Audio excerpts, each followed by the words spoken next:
Què tal? Avui fem una pala de cartó. Ja veureu, senzilla. A 2 trossos de cartó marcarem un cercle d'uns 20 centímetres, més o manco.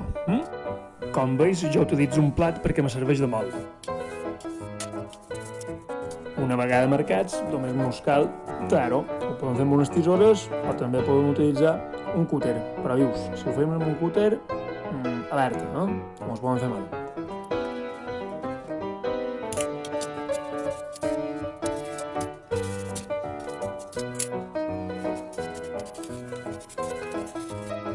Una vegada marcat, fem un tall amb un cúter d'uns 2 centímetres perquè serà per allà on després hi passarem un elàstic.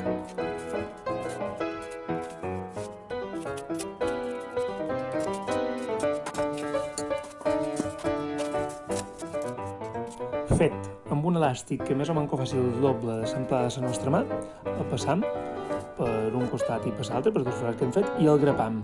Jo no tenia grapadora a casa i mireu què he fet. No m'ha quedat més remei que agafar fil, agulla, m'ha costat un poc, però me n'he sortit, eh?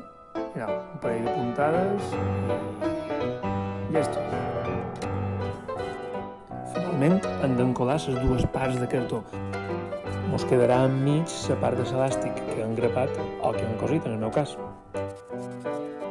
Quan hem espargit la cola per tot, només mos queda unir els 2 trossos de cartó que hem tallat. Perquè aquesta unió quedi forta, hi posem un poc de pebre damunt i deixem reposar. I voilà, els temps en els vídeos passen volant, eh? Després, a jugar. Si en feis dues i pots cercar un company, millor. Si no, directament a la paret, ja veus. Vinga, us toca a vosaltres. Però va s'ha dit. Vinga, adeu.